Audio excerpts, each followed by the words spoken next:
to this disputed question webinar by CAP on the question of, is justice a universal ideal or a cultural construct? As Jay said, I'm Dr. David Diener, glad to be here with you this evening to moderate this. I'm just going to give a couple of quick details and introduce this, and then we're going to do some introductions and get started. While we're doing that, please do go ahead, as some of you already are, over in the chat and put your name and where you're from.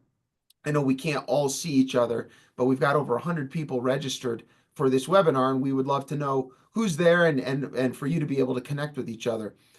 If you have not been a part of these disputed question webinars before, have not seen what Classical Academic Press is doing, I would just encourage you to go to the website.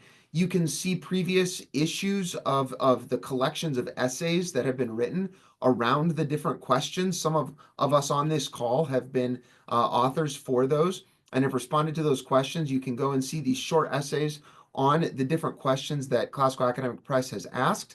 You can also see the recordings of past webinars like this one. So it's a great resource to hear panelists talk about these great ideas, to read what they've written, and think about these deep and important questions that have endured throughout the centuries.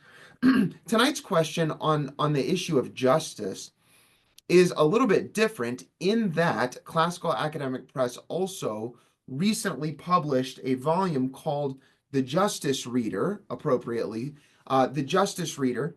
And this is primarily a collection of primary source documents, texts from throughout the tradition on various aspects of justice, what justice is, righteousness or personal justice, law and civic justice, equity, distributive and economic justice, recompense, retributive or restorative justice.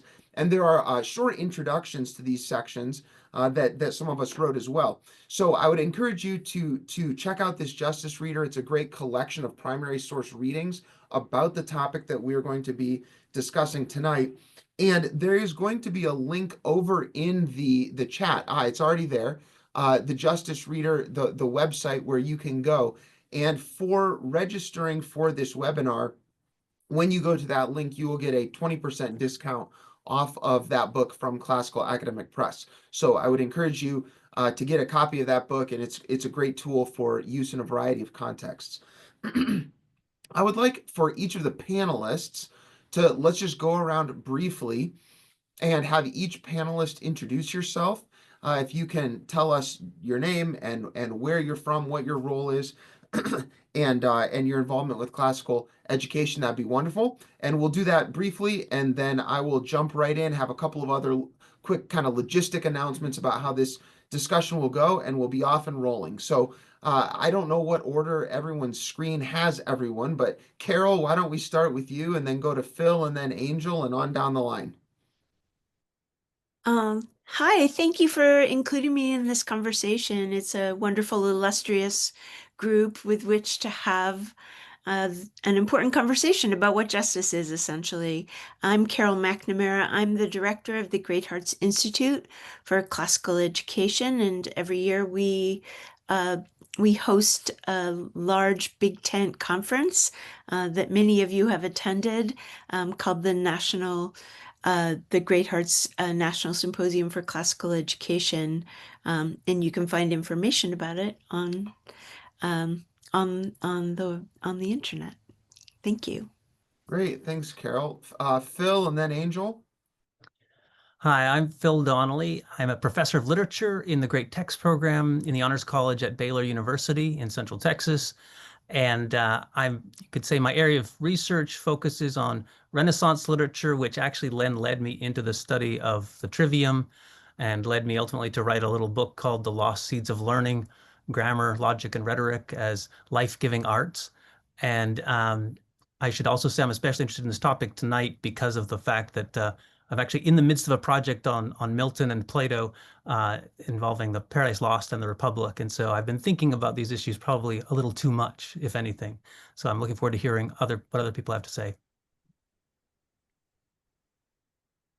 Hello, I'm Angel Adams Parham. I'm a professor at the University of Virginia, but I think of my work as being K-16. So in addition to being a professor, I also homeschooled my daughters for 13 years classically, and then also I'm the founder of a nonprofit Nyansa classical community that writes curricula and program has programs for diverse group of students coming into classical education. So the Justice Reader is very dear to my heart. So I initiated putting the volume together when I was the chair of the Board of Academic Advisors for the Classic Learning Test. Just really wanted a way to reach many students, both those at classical schools and very importantly, those who don't have the benefit of going to a classical school so that they could get an introduction, maybe through an after school program or something else that they would have this wonderful cornucopia of text around this very important question. So I hope that the volume will be taken up far and wide. Thanks, Angel. Let's go Junius, Andrew, and then Lou. Hi, I'm Junius Johnson. I'm an independent scholar and I run Junius Johnson Academics. Through that, I offer consulting for classical schools on curricular progression and content, training and enrichment for faculty, as well as synchronous courses for adults in various content areas from theology, literature to Latin. I contributed some introductions to the Justice Reader. Really enjoyed looking at the selections and thinking through how they related to one another and the story they told. So I'm excited to see this is out there. I think this is a really wonderful resource and looking forward to seeing how people get to use it. Hello, I'm Andrew Seeley. I am currently with the Augustine Institute. I teach, I'm the Director of Advanced Formation for Educators for the Augustine Institute. I'm also the founding president of the Boethius Institute for the Advancement of Liberal Education. And in the past, I've been a longtime tutor at Thomas Aquinas College in California and also worked with the Institute for Catholic Liberal Education. So I've been in the mix for quite a while. Hello, I'm Lou Marcos, professor of English and scholar in residence at Houston Christian University, where I've taught for 35 years. I do lots of speaking at classical Christian schools all over the country and ACCS, SCL. A lot of my books are about bringing Athens and Jerusalem together. And a recent book is called Passing the Torch, an Apology for Classical Christian Education. So I am a full CCE guy.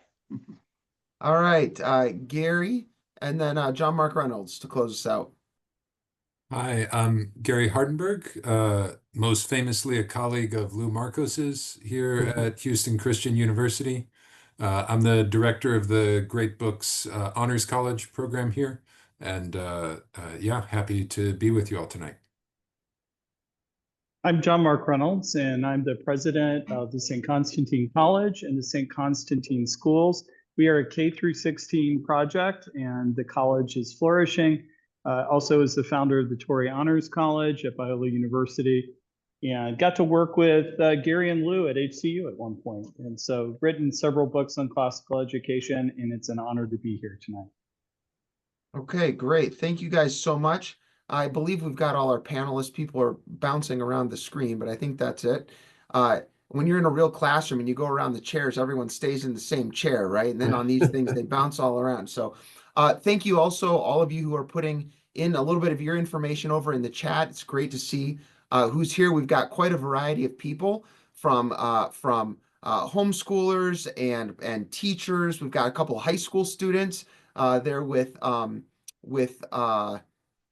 Taylor Chambers has a couple of high school students there as well. The whole way up to Steve Baraka in Richmond, Kentucky, professor. So we've got a wide range of people who teach at various levels and are studying at various levels. I'm David Diener. I am here at Hillsdale College. I'm a professor in our classical education department here. We have an undergraduate as well as master's level programs, specifically in classical education. So it's a great place to be and to teach and to learn about this work that we're all involved in. And then I'm also the executive director of the Alcuin Fellowship. Angel is on that with me as well as, and Phil also on the national board. It's a think tank that works to develop thought leadership for the renewal of classical education. So thank you all for being here. Just a couple of quick notes about logistics, and then we'll jump right in. I have some questions for the panelists, and obviously they are very well equipped to talk for way more than an hour and a half about the nature of justice and its implications. But I'll try to kind of guide and shepherd the conversation a bit. And then for all of the participants here, we want to hear from you as well. So over in that chat bar, you can put in there any resources or links that come up, to certain texts or ideas.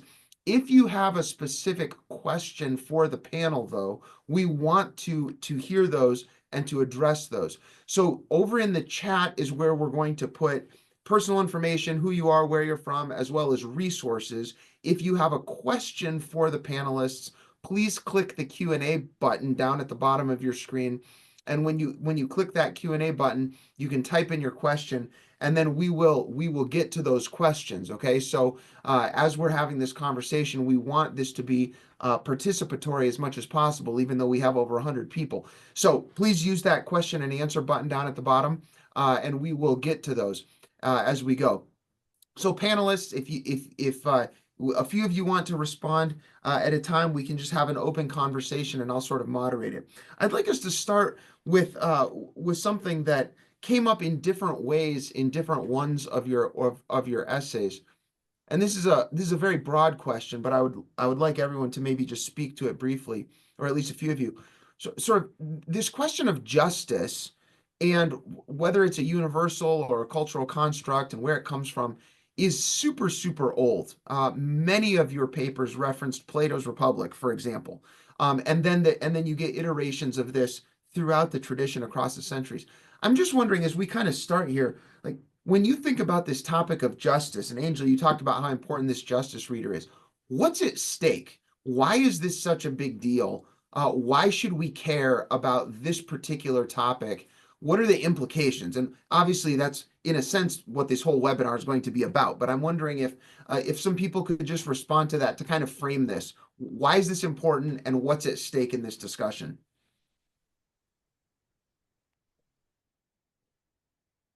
Well, I guess I can start by saying whenever we think of Rome, we think of how they civilized the world and brought the Pax Romana and built the roads.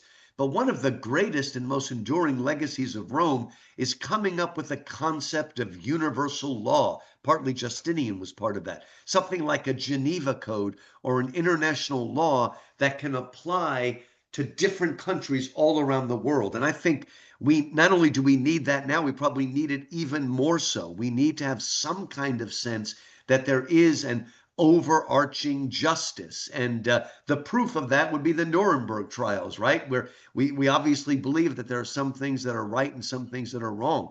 And we need to teach that to our classical students right from the beginning, starting with Plato's Republic and going forward, because otherwise we can't really have anything like global communication and peace. David, I think one of the ways in which it's important for students, especially to approach this question, is for them to understand that it's not just a matter of looking the answer up in the dictionary, that it is a matter of, the question is a version of how are you going to live your life? And you're going to, whether, in some way you're going to live it, right? And the question is how. And so for them, first of all, to recognize that that's the question, and are you going to get your guidance regarding how you're going to live your life? Are you going to say that it's simply a function of agreement among us, or there's actually a moral order that transcends the state or the social order? That's the question that's being proposed here. But I think even before you get to that question, the existential relevance is worth emphasizing for students. And it's not just a kind of semantic question, I think is important for them to appreciate at the outset. One thing that, one of the reasons I was really interested in this question, and it's been on my mind lately, I think, is because justice isn't that important to me. I don't want to shock anybody, but I've always lived in communities where we're small communities, we're very faith-based, we all kind of natively seek each other's good, and so we resolve things more to friendship and more a sense of how do we keep the community together here. So the justice that is of concern to people in the world and that has been concern for societies has just not been has not played an important role in my kind of my moral thought, but it should. And I mean, but that has to do then with, I think, the way in which justice is what holds people together who don't really care about each other. I mean, who don't have any, they're not friends, they're not kin, they're not in the same work environment. They are just another person in society whose interests are different from yours. So I think that justice plays an important role there, and that's why it's really central for holding a society together, and why it seems like our society is coming apart because we have no agreement about it. So I would say, yeah, those are some really interesting reflections. It's helpful to have that perspective, Andrew. I think when I think of this as a sociologist, Y- You know, I think you're quite correct. You are looking for justice, particularly when um, you have an antagonistic relationship with the society. And this is, I think, particularly true for groups that have been historically marginalized and have been on the receiving end of a lot of injustice and generations of injustice. And so it becomes extremely important to think about what is justice, and then also what kinds of what is the role of social arrangements to justice? Um, on the other hand, it's very interesting. So in the students that I teach, sociology tends to draw students who are pretty far left politically. And so there can often be a conflation of equality with justice, that the two of them are the same thing. And so I try to introduce, to complicate that idea. And one of the stories that I've used to do that is the myth of metals from the Republic. And, I talk about that. We kind of read it and we talk about it. And it's interesting because, what I try to do is to drill down to them, is inequality itself necessarily unjust? Or is it the case that if the inequality is based on, you know, bad criteria, or criteria that have nothing to do with merit or ability, and that persist over time and consign certain people consistently despite their merit to kind of unequal rewards, that seems to be more the problem than inequality per se. And so I think it's incredibly important because so many young people today, at least the ones that I meet in the universities, justice is at the forefront. And if they don't think it through very carefully, I think it's very easy for them to get swept up into all kinds of political movements and social movements, and to just make certain kinds of assumptions. And over again, I get this. Well, everyone has to be equal. It's like, well, in what dimension are we talking about equality? Are we talking about, equality of soul and dignity, or are we talking about everyone has to have exactly the same materially? And then if we're talking about materially, which many of them are, it, does that become actually unjust? Because the ones who have to study longer, or take greater risk, get the same as the ones who don't. So, once you start kind of talking that through, it starts to become clearer. But I think that what's at stake, to answer your question, David, is, we look at our politics and how fractious we are. And I think there's a lot of unexamined assumptions about what justice is. Yeah, Just thank Could I you. just add on to what I think Angel said, and Andrew, just that Andrew, you were kind of assuming, I think, a very specifically modern conception of justice as simply political. And insofar as like Aristotle would say, of course, injustice can't, you require injustice to be friends, right? I mean, he would say you actually, there's the virtue of justice is required. In the same way, I think Angel's point that you can't reduce justice to mere equality. I think that's an important starting point as well. Uh, but I think it's important simply not simply de facto assume the modern reduction of justice to political instrument, period, right? Rather, yeah, that's all I would add. Yeah, good. Thank you, Phil, for that clarification. And I do want to come back to what Angel was getting into, which has to do with the way that we understand what justice is and different views of justice or different kinds of justice. Before we do that, did anyone else want to add something in terms of kind of what's at stake? Yeah, go ahead, Carol. I was just going to pick up on something that Angel said as well, which is that students arrive in a classroom. I used to teach, introduction to political philosophy every year, and they arrive at their study of Plato's Republic absolutely certain, as Glaucon is, as Alcibiades is, that they know what justice is. They're absolutely convinced that they know what justice is, and what's at stake is that we have to demonstrate to them that they are the recipient of the opinions of others, that they haven't examined for themselves about what justice is, as Socrates endeavors to do with Glaucon, with Alcibiades, with numerous other participants in the conversation. And it's by leading them through books like The Republic that we demonstrate to them that they haven't thought these questions through for themselves. They haven't considered the story or the myth of the metals that to which Angel was pointing to really sort out those important questions. John Mark Reynolds here. John Mark Reynolds here. I think I would add one thing. I think it matters from my perspective that justice exists. It exists minimally as an idea in the mind of God. I think I'm tempted to think it exists as an idea, dependent for its existence on God. But that we can know that justice is, even if we can never fully find it or implement it, really matters. There is a degree of optimism if you're engaged in a quest where you know that you'll never fully know the object of your quest, but there is a there. And so I think it matters just to state that justice is, minimally is an idea in the mind of God. And though we cannot fully obtain it, we can know something about it. We can know what it is not, for example. Can I just add something to what John Mark Reynolds just said? Is it all right, David, or did you need to move on? Yeah, go ahead. Absolutely. Oh, okay. So I think that's really important. And, I work in a context where I certainly can't assume faith in my students because I'm at a public university.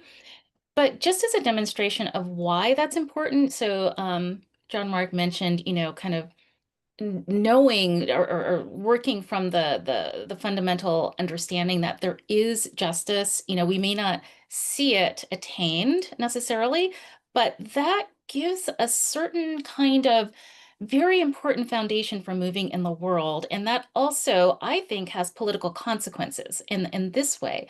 So I've had conversations with my students who I can see, in fact, I had one just a few days ago, where the student was saying, I've taken all these classes, learn about all of these unequal systems of power, and, it feels so hopeless. And like, I just wonder what is real. And in this case, it wasn't justice, but what is freedom really? Like, how can I know that I'll ever be free? And I've had other students say something similar. And there's this kind of oppressiveness to it. And as a believer, for me, and I think it's certainly not just me, I think it's for all believers have this, but especially coming from the African American tradition where there have been generations who haven't seen a lot of justice. If you are not sustained by knowing that God is the ultimate holder of justice and that God is for you, even if man is against you, that has devastating consequences. And then it also can mean that we must do everything now by any means necessary to get our vision of justice, because this is the only life that will have it, and there will never be anything else.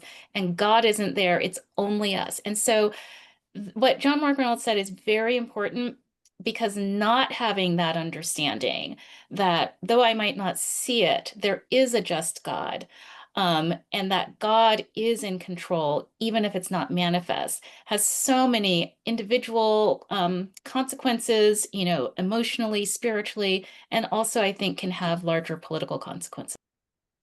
Great, thank you. Yeah, Angel, we're hitting on a whole bunch of really important topics that I want to make sure we circle back to and drill into in a little bit more depth. Suzanne, see your question there. We definitely will get to that. I also do want to come back to this question of the role that God plays as a source of and in our understanding of justice. Let me just ask though before we get in too deep, I think some of us may have differing levels of understanding about what justice is, and we're throwing around, the myth of the metals from the Republic and these other references.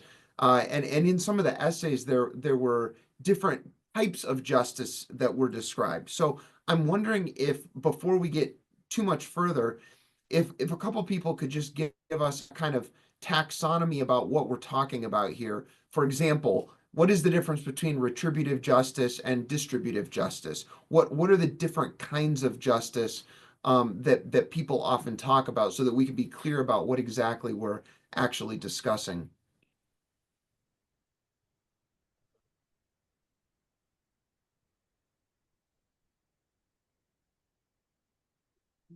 David just asked us all, what is justice? And we froze. I love it. So, I mean, so, uh, Aristotle says that there's a lot of ways to think about justice. And he says one of the first ones is, should we think of justice as complete virtue?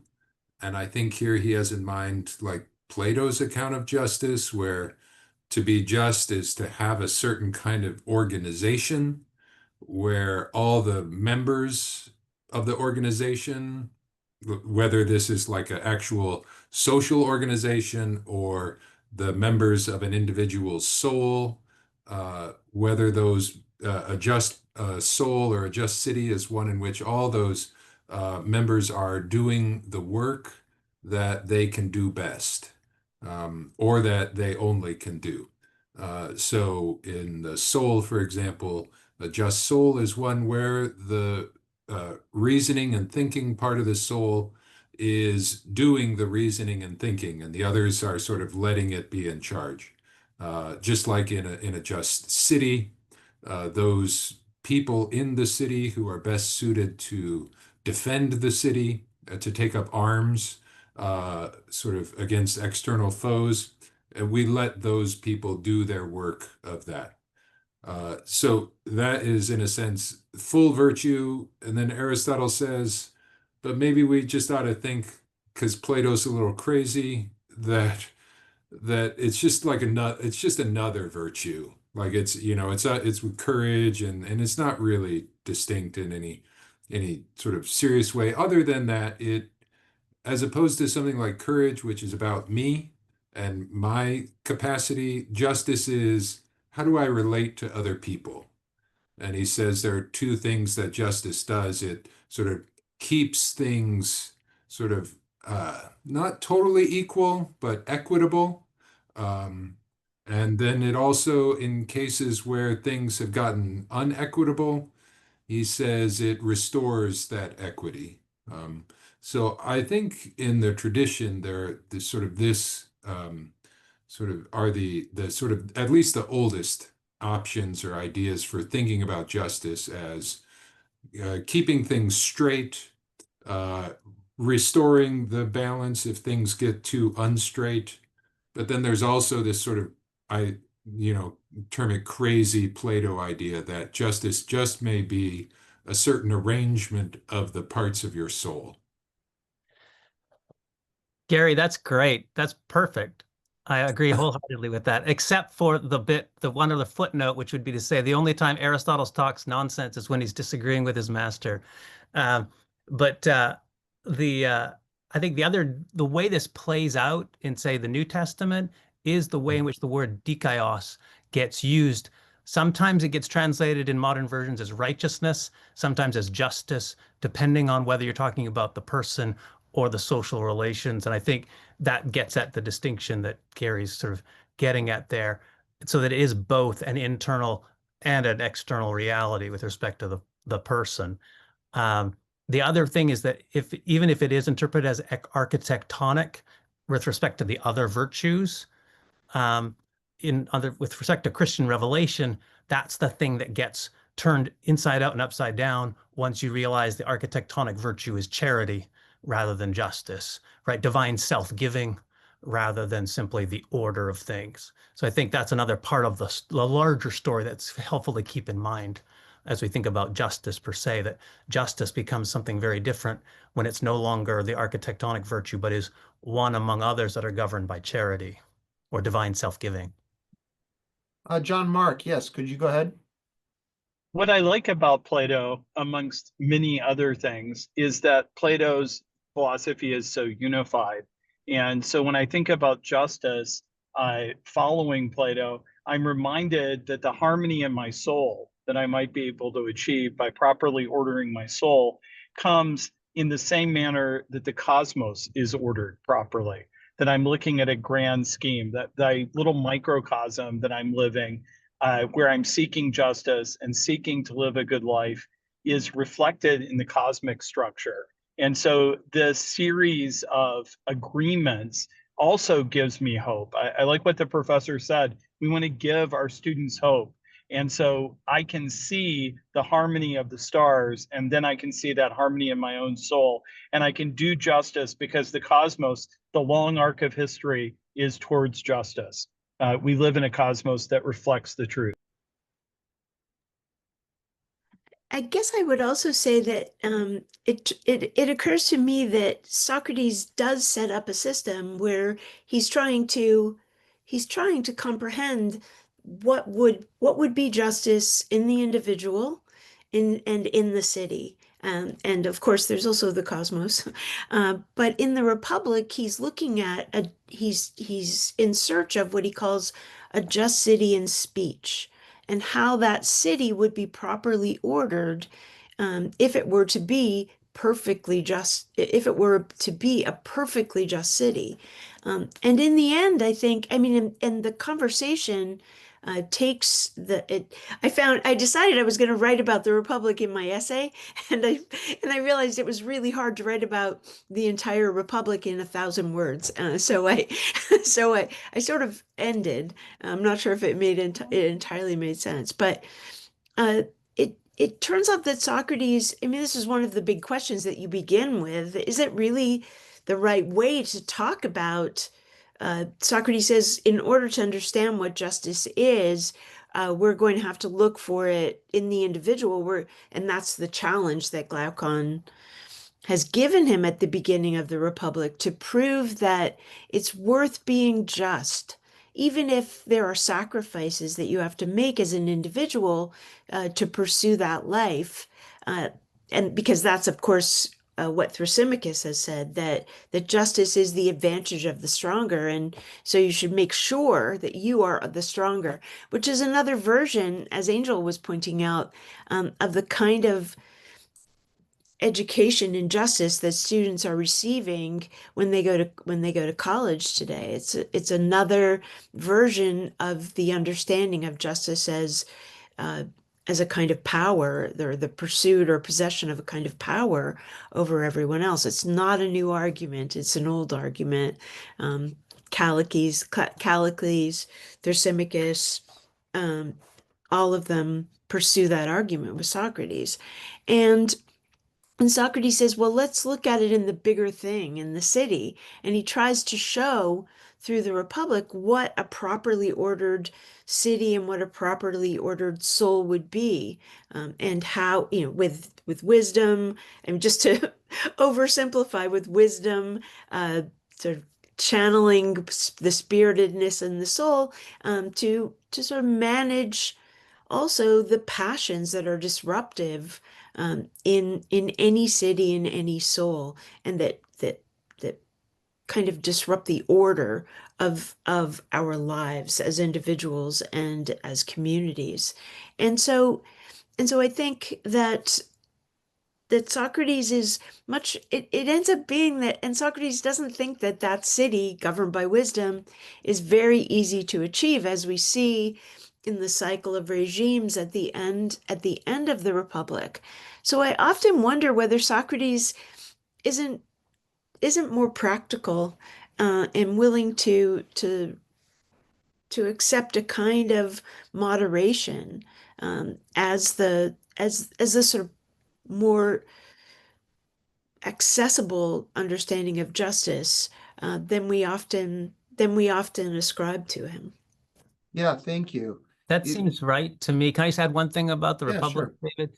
Um, I had the same impulse, Carol, as you did, and I think that for the purposes of this conversation, with respect to the question that's been proposed, I think the modern versions of the answers to that question, from Machiavelli through Hobbes and Locke and following, are basically prefigured in the first two books of Plato's Republic. You don't even have to get beyond book two, right? There is this, what that to me is the amazing thing about the Republic at one level with respect to the modern version of this question.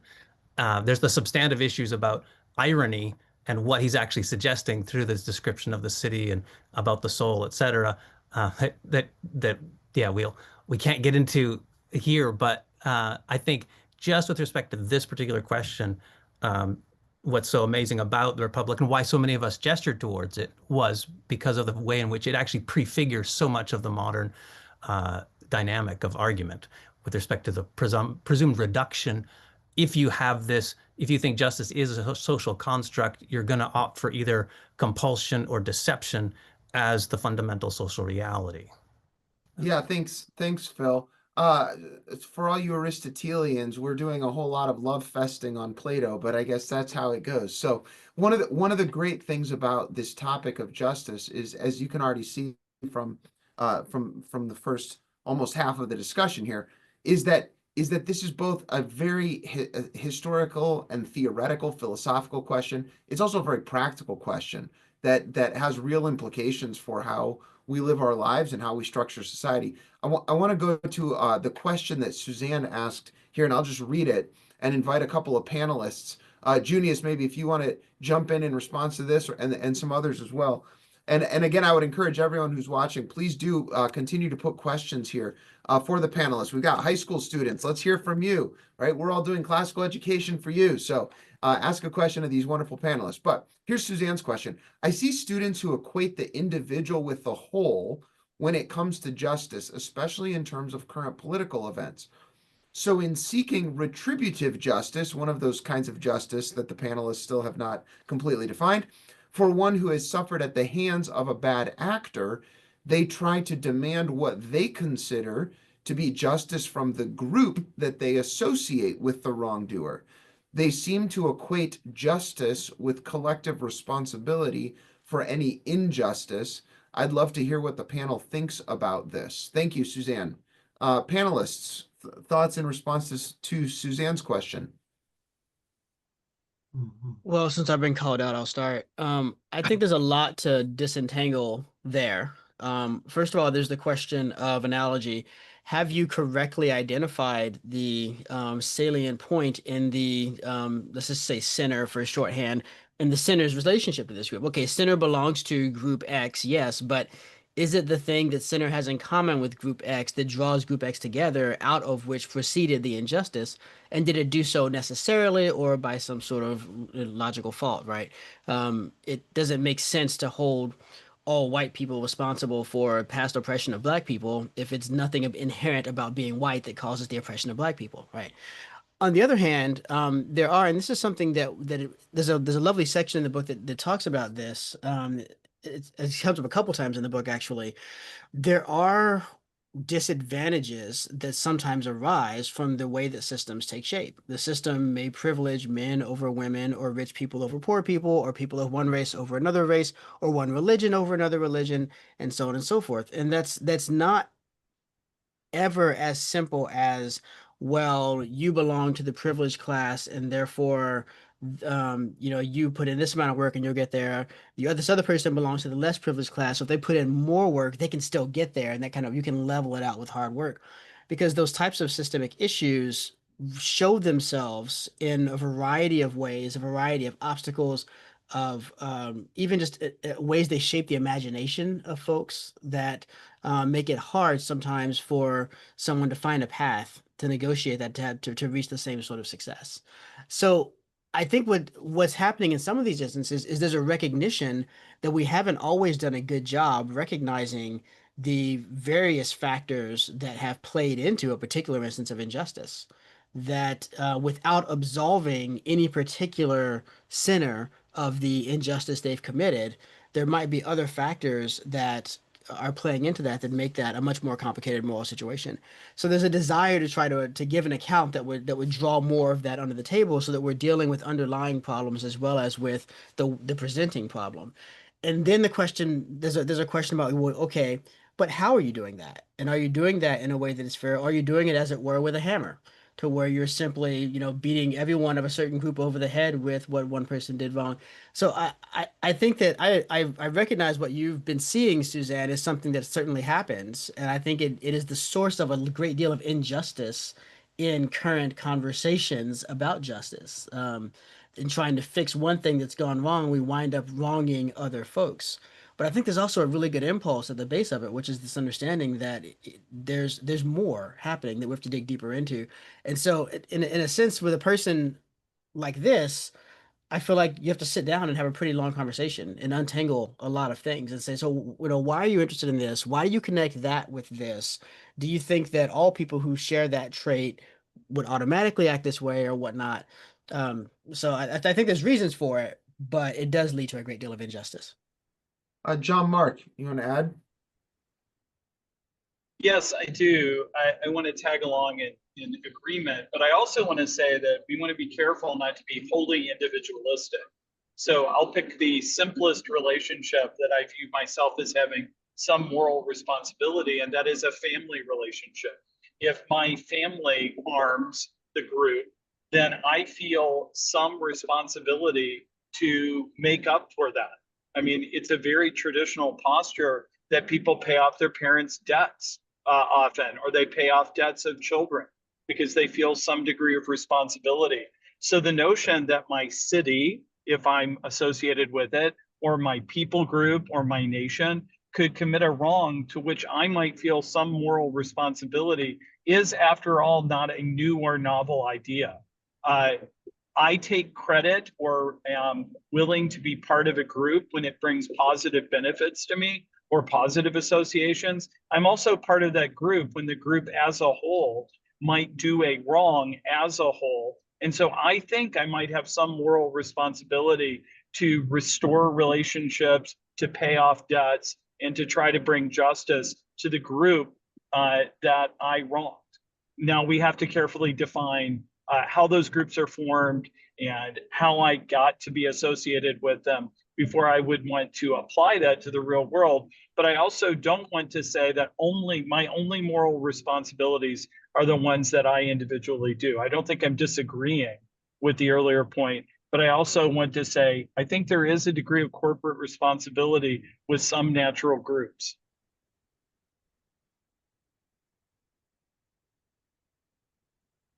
Yeah, thank you, John Mark. Other responses to this question and the cluster of issues that it raises? Let's see, a couple thoughts. One is that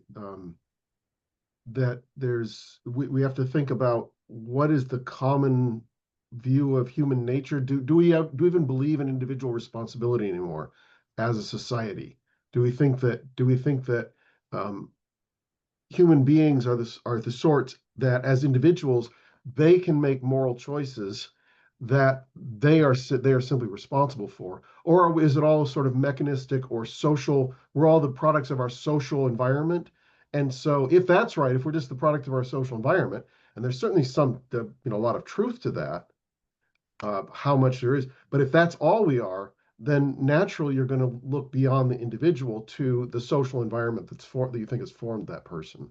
So that's one thing. A second thing is in our current democratic society, we take it as a a fundamental act of faith that all individuals are equal in every way, and so when it comes to distributive justice, then everybody should get the same thing.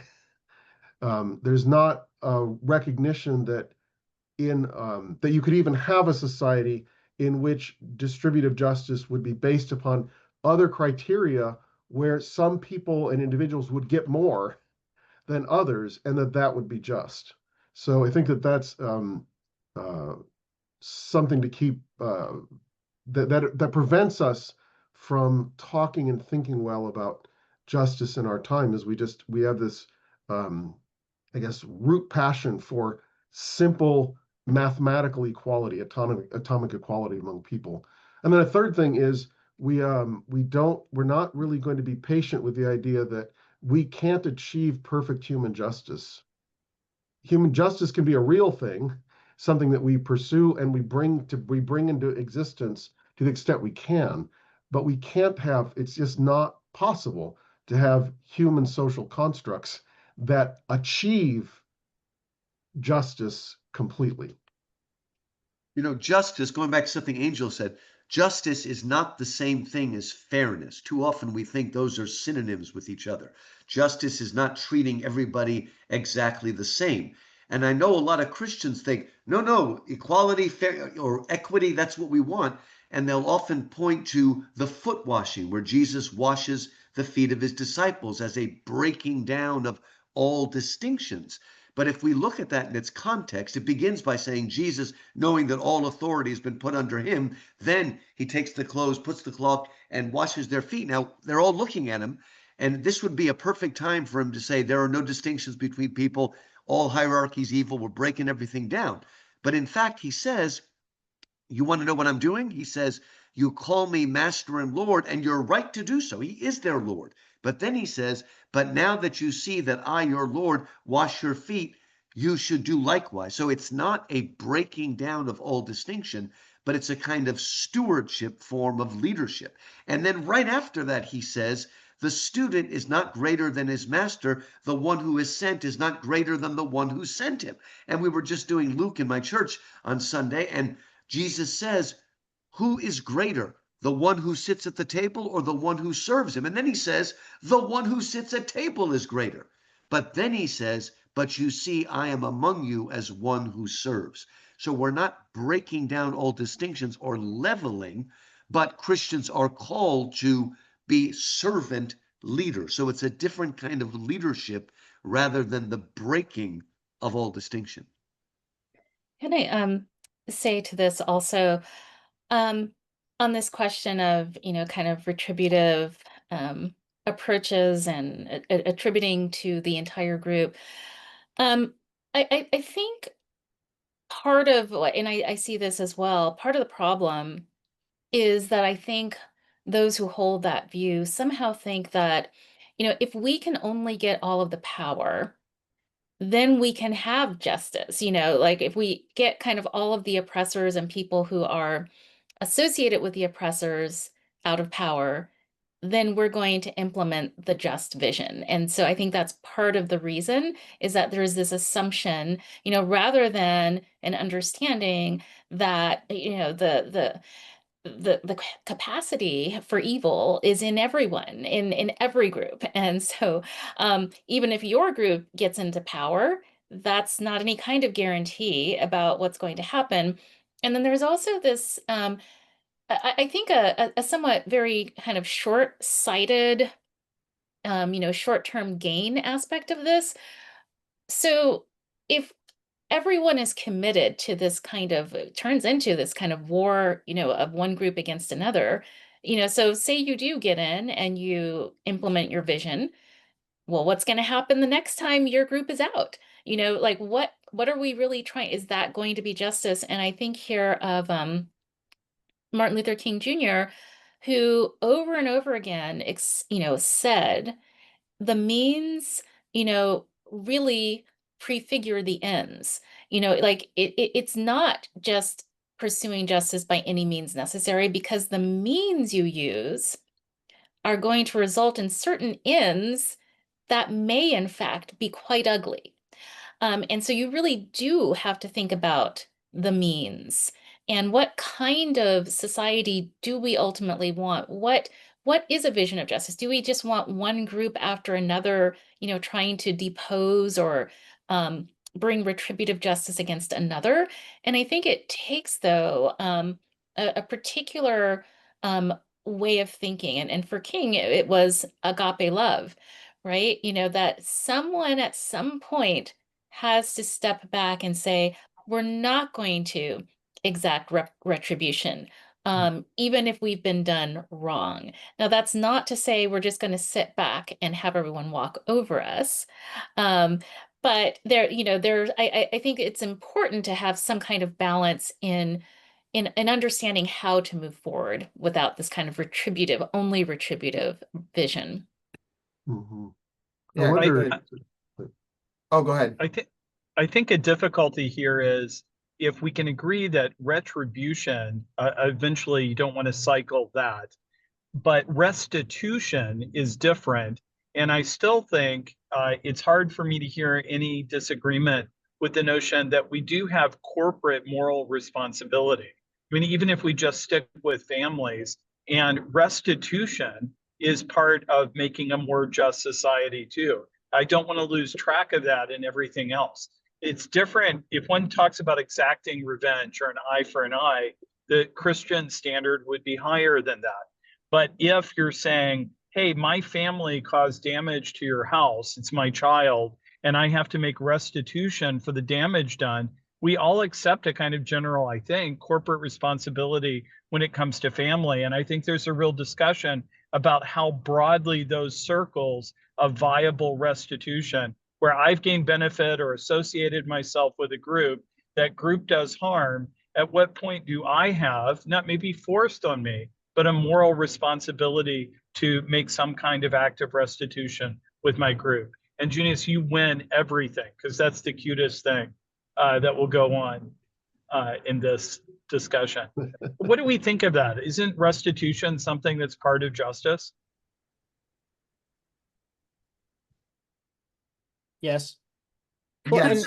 One way to further the question would be to say, to what extent, like John Mark, you've used the example of the family multiple times, and to what extent is the kind of responsibility that a parent has for paying for damage done by a child analogous to some of the other kinds of corporate responsibilities that we think do exist, or that may be used, that we would say aren't fully analogous? I think the German government recognized at a certain point after the Second World War that the German nation, a recognized group that people had associated themselves with, had engaged in an organized behavior so grievous that the German nation had to make restitution to certain people groups that it had within very short time before just done horrible harms to.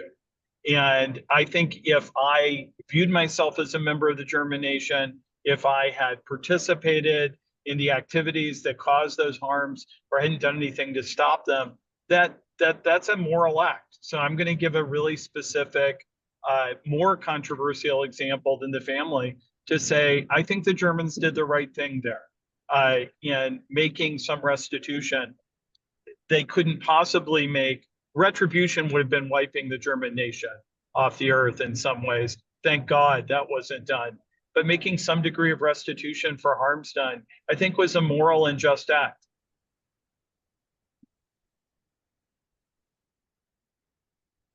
Good. Well, thank you. If others have further thoughts on that, feel free to jump in. I want to transition a little bit and bring up a topic that has come up multiple times. And so I want to read a short passage here, and then ask a couple of questions for the panelists. So I'm going to read a very short passage here from Josef Pieper's book, The Four Cardinal Virtues.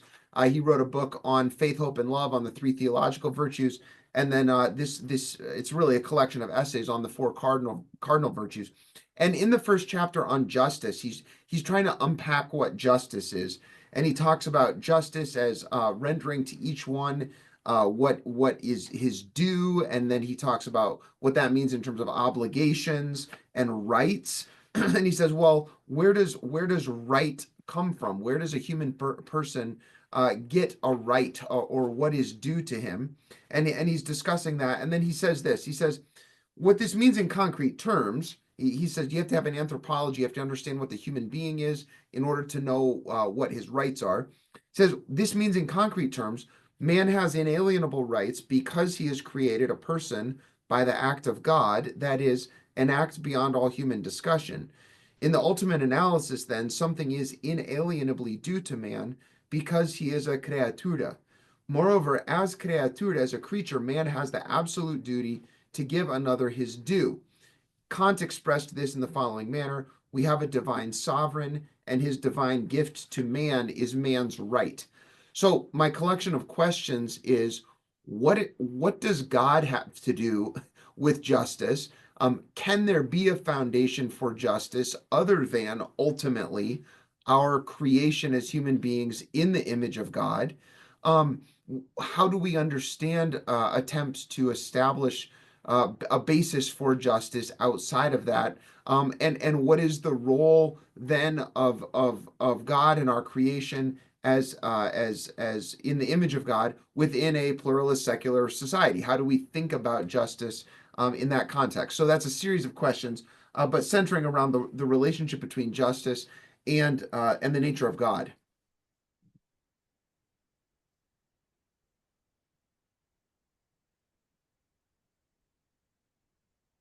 Well, let's see. One way to start thinking about this would be that do we think that that justice should rule our relationships with other nations, with other people, with people that we don't form a society with, we don't have common laws? Should justice govern those interactions? I think that there'd be broad inclination to agree with the idea that justice does govern those relationships. If it's the case, then you say, well, justice must be something that is beyond any particular establishment by a governing body, and that we're trying to aim towards that. And so we're looking beyond the just establishment of law in order to we're thinking that there's more there, which turns us towards the natural law and ultimately towards the cosmic and eternal law. Consequently, I mean, if you roll it the other way, if you don't think that the universe has any sense to it, that there is no order, no divinely knowable order in the universe, in the natural world, then you're going to lose a lot of your sense of your hope for there being any ideal justice or natural justice that governs human affairs. And that's one of the things that the overturn of a view of the natural world in which the divine is known and witnessed to, overturning that in favor of a materially, scientifically reduced sense of the natural world has really complicated the question in terms of saying that there's something in the human world that responds to that. You know, if we go back to the sophists, sometimes we think of them as pure relativists, but it's better to think of them as cultural relativists. In other words, they believed that there was a justice in Athens, but it was totally different from the justice in Sparta or Thebes. That's why Plato has to come along, Socrates and Plato has to come along and argue for a justice that transcends any one given polis or not. We need that final touchstone. The way we say it is justice with a capital J. And really one of the reasons why Socrates begins with that dialectic is one of the reasons we cannot perceive justice with a capital J is because we're kind of blindsided by all those little J justices. And so Socrates has to come along and one by one wipe away something that is only partial justice. And if we can wipe that away, we might be clear-eyed enough to see the justice with a capital J. And the same is true for goodness, truth, beauty, to get to something that is transcendent and absolute. Yeah, I would say as long as justice is grounded in some form of agreement among human actors, I can always say I opt out. And any attempt to argue, well, no, like you're part of this state or you're part of this organization or this group or this race or whatever the case may be, you can say, well, what if I don't want to be? What if I choose not to be? And at some point, it just gets down to, well, you're biologically human, and so you ought to be bound by the same laws as other humans. To which, again, I can say there's no way to ground that claim, right? And so any hope for agreement is going to depend upon everyone involved in the proceedings agreeing to play by the established rules.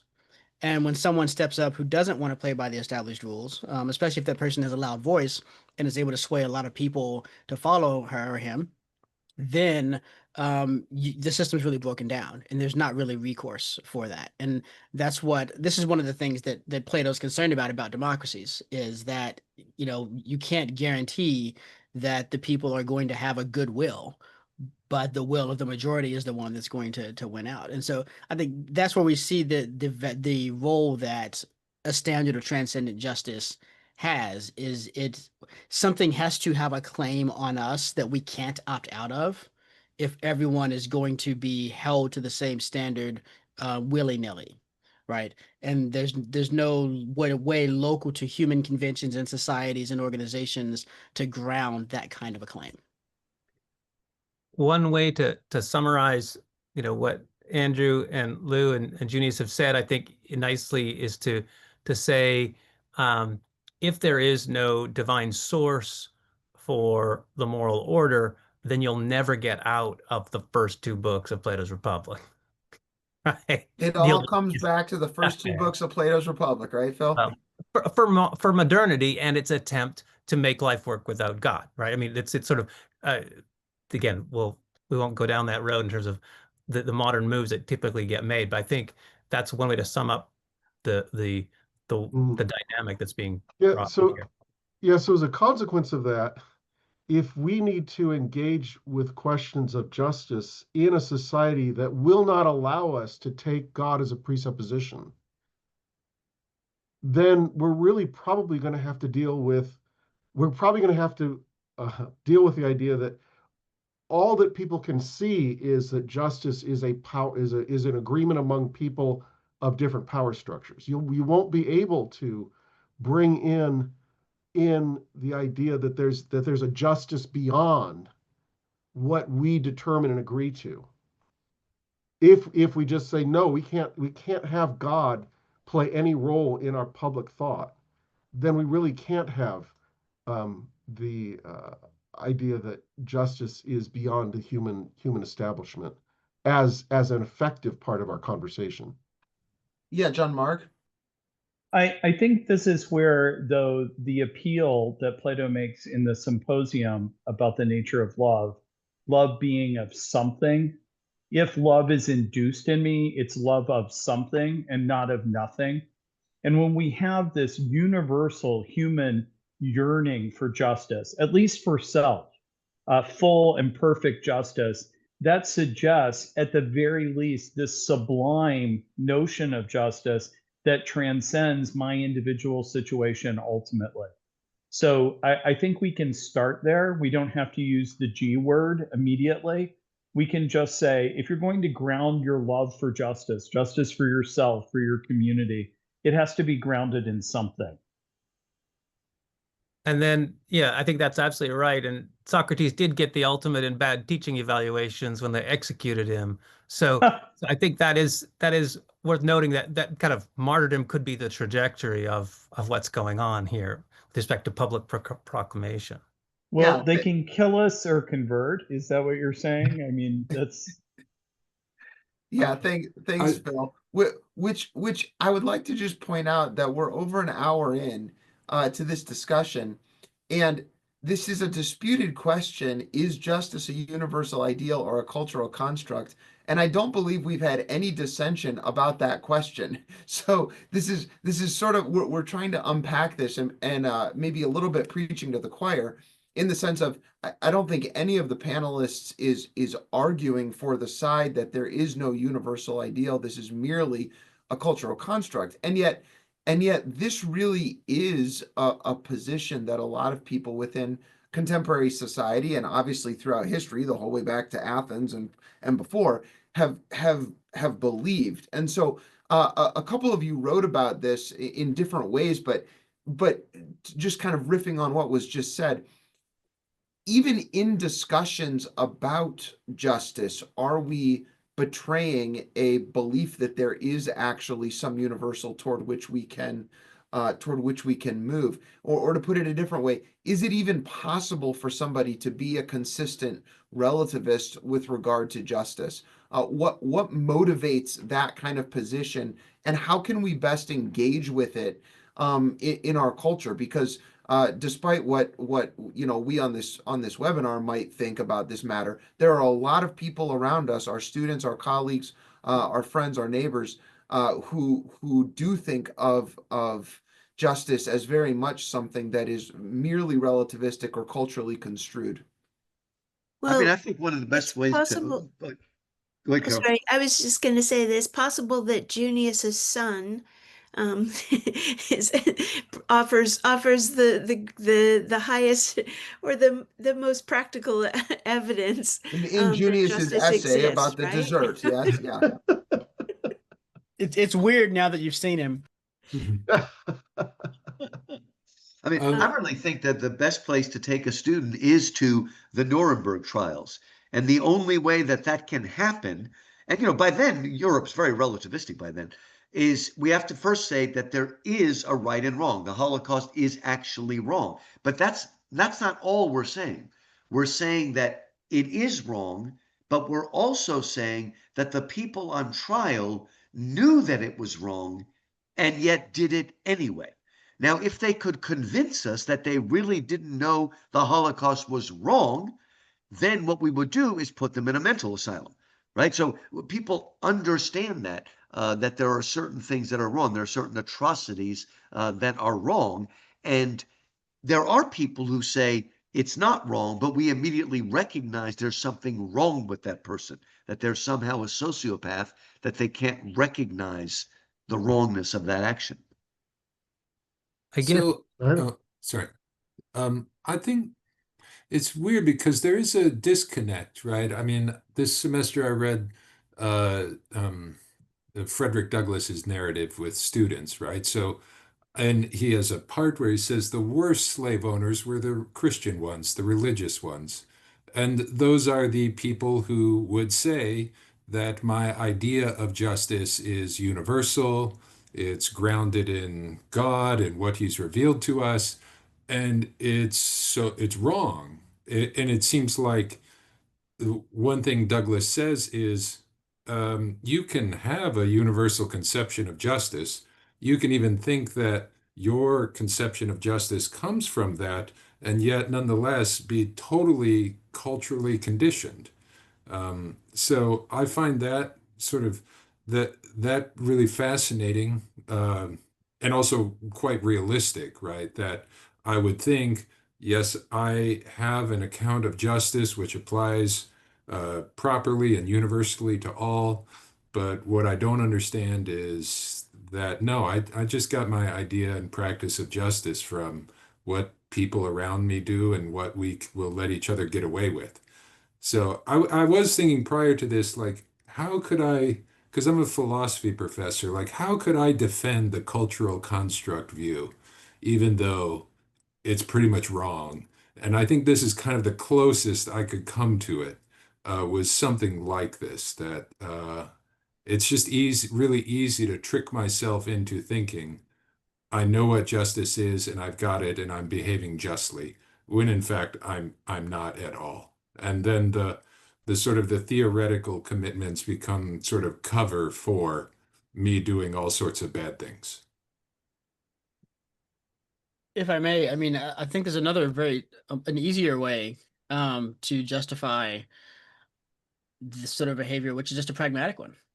If you say, look, of course I know there's no transcendent standard to which all humans are held, but this is the one that's going to give most people, myself putatively among them, the best chance at having the type of life that I think humans want to have. And so I'm going to act as if there's a transcendent ground for this because I think it will generate the type of society that I want to see. I think that describes a lot of people these days. You know, they know they're acting as if that they don't really believe there is such a thing as a transcendent standard, but they think it's rational and beneficial to do so because it's a happy delusion, right? It's going to allow us to create the space that we need for me to go about my life without getting murdered. Another thing we haven't mentioned, which is interesting, is the rule of law, and the question and the role that law plays in maintaining a just society, the rule of law rather than the rule of human beings. If you can't have a wise human being, if you don't know, if you can't trust that you know who the wise human beings will be, then it's not impractical or uh, or unwise to implement laws or to write laws or to write constitutions that are informed by a certain understanding of wisdom or understanding of a society that at least uh, aspires to live according to certain higher principles that are conducive to what would be a mostly just society, for example. I'm Jewish, which might put me in the minority in this group, I think. And, every morning, not that I know or follow all of those 613 laws, but there are 613 laws that we follow to live a life that is consistent with the covenant and proper worship of God.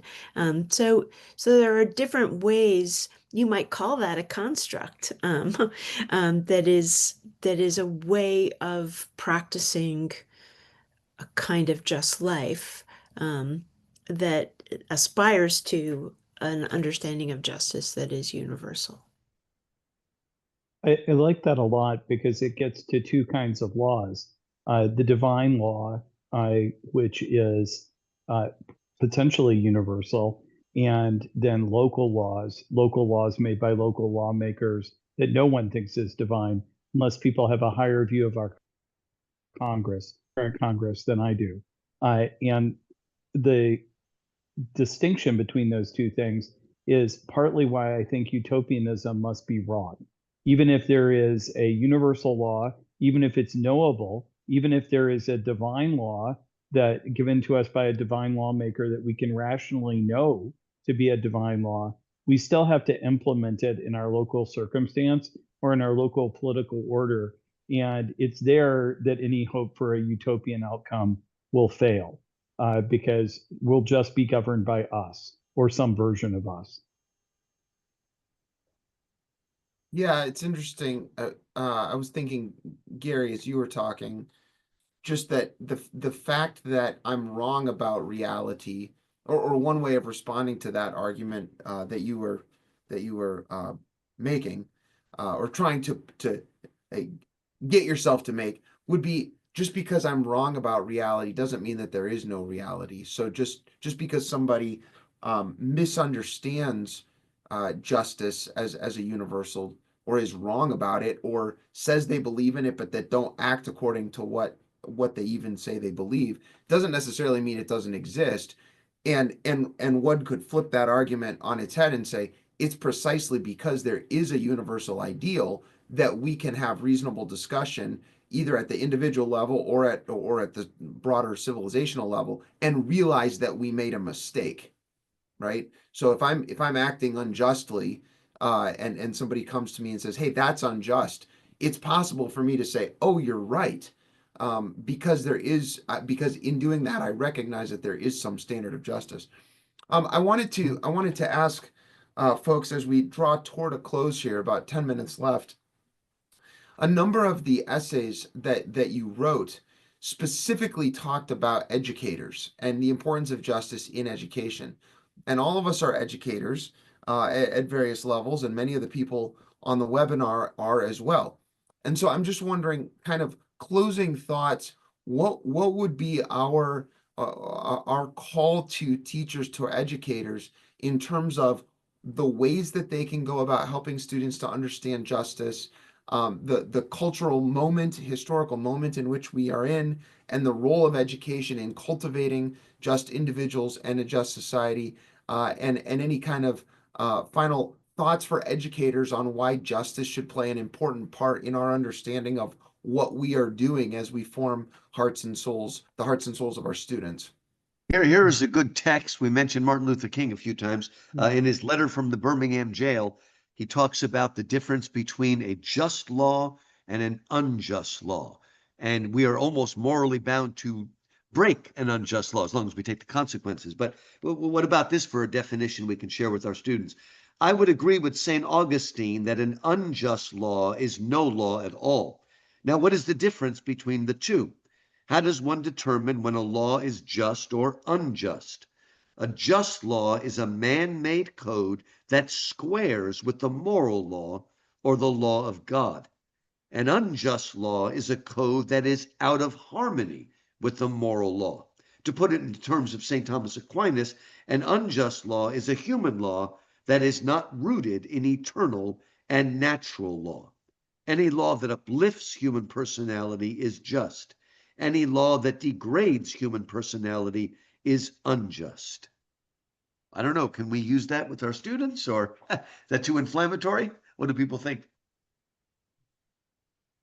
To David's question, I think what you hit upon are the question of just or unjust laws, and that's the issue that he's getting at. And it all follows for me into the distinctions he's making. But if you're an educator who's trying to think about how you induce students to justice and the cultivation of virtue, I think, Plato, Aristotle, Augustine, Aquinas, Dante would all agree that the primary way in which you inculcate the virtue of justice, as distinct from having just laws, the virtue of justice depends on the ordering of the affections. And so there's a necessary role for engagement of the affections, whether it's pedagogically or through imaginative literature. You can't get away from that. I think that would be the one point I would make. That's maybe not obvious from everything else that's been said already. One of the questions I wanted to ask, maybe of Angel and Carol early on, that kind of I think is appropriate here. If you were to tell your students that what should matter more to them is not the justice that they might get from other people, but how they would live their lives, and that they be just, and they build up justice in themselves, is that something that they would respond to? I think that they would say that that is how they'd like to live their lives, but they would still be concerned about larger systems of injustice. And so it would not be adequate if they only as individuals were to live just within a very unjustly structured society. It's like you need friends to practice justice. It's interesting that you say that, because again, teaching the Republic has been one of my formative experiences with students. And they come in absolutely confident that they know what justice is, that they know that the most just city or the most just political system is a democratic one, for example. They they they they can tell you that they think they make the arguments about justice being equality, as Angel or mentioned before, that everyone receives sort of equal that everyone is treated equally, but they can rarely explain what that means. And so when you begin to walk them through the arguments of the Republic, and they start to see that they don't actually, okay, yeah, I agree with that. Maybe Cephalus is right, justice is obeying the law and paying back what you owe, or justice, justice is one of these different formulations, and then Socrates tears everything apart. They are left with more questions than they have answers. And that in itself, I think, is an important first step for getting them to think seriously about justice, getting them to think seriously about about what the best way of life is for a human being in the city, living together in a city or in a state. These are just questions that most students haven't considered or thought through seriously. It's a way of it's just a way of making students think seriously. I think one of the things that I say is that we have something of a crisis of seriousness. Students think they're serious when they dedicate themselves to various causes, but they don't really know how to think seriously about these important questions that we want them to consider, to become truly educated human beings, to be truly good citizens, or even to consider being leaders. Hmm. There's so I can't remember who it was who said something along the lines of, you know, even the ways that we may be, culturally conditioned to think about certain things or to want certain things or to have certain views of justice or injustice. When I think about education and justice, I like to use, both the allegory of the cave and the myth of metals. And the allegory of the cave is just so potent because then I can refer to others who have used this throughout history to try to, kind of grasp what makes for justice. And so, what I also will often give is some readings from Du Bois's Souls of Black Folk. So there are two essays in there, in particular, the one of the meaning of progress and of the coming of John. And both of those center around young people who are coming from extremely, oppressed circumstances and the role of education in kind of enlivening minds, hearts, shaping imagination. I saw that going in the chat. And that question that you raised, Carol, at the end of your essay about, what responsibility to go back into the cave is something we spend a lot of time talking about.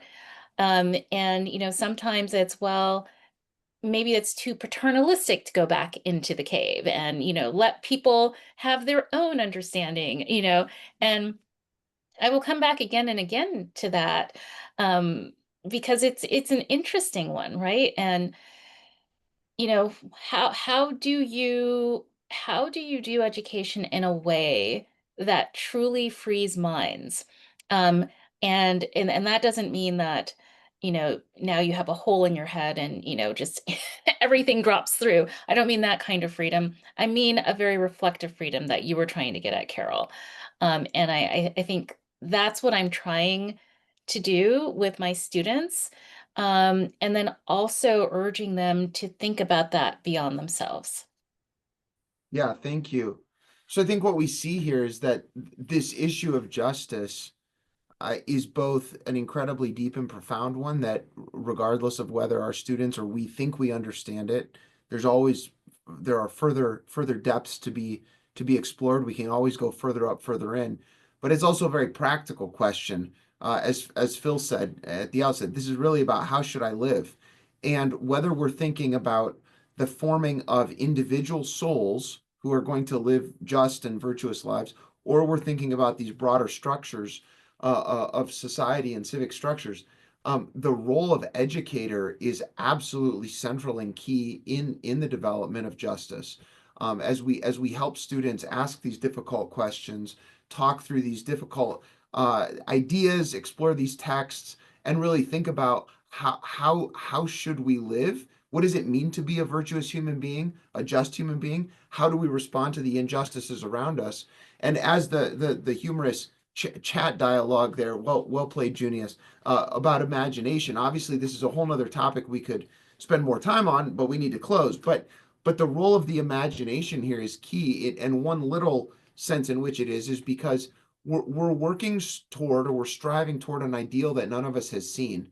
And this is the thing about ideal concepts like justice. None of us has ever lived in a perfectly just society. None of us has ever had a soul that is characterized by perfect justice. And you could do this with other of the ideals as well. But nevertheless, we are striving toward it, and that requires imagination. It requires a kind of imaginative exercise of knowing where we're wanting to go, even though we've never actually been there. So I want to say thank you to each of the panelists for participating in this. Thank you for contributing to this disputed question. Thank you, participants. I again would point you to the Justice Reader. Thanks, Angel and Junius and others for your contributions there. So please take a look at the Justice Reader. Thanks to Classical Academic Press for hosting this, and we hope to see you all next time for the next webinar on the next disputed question. Have a great evening.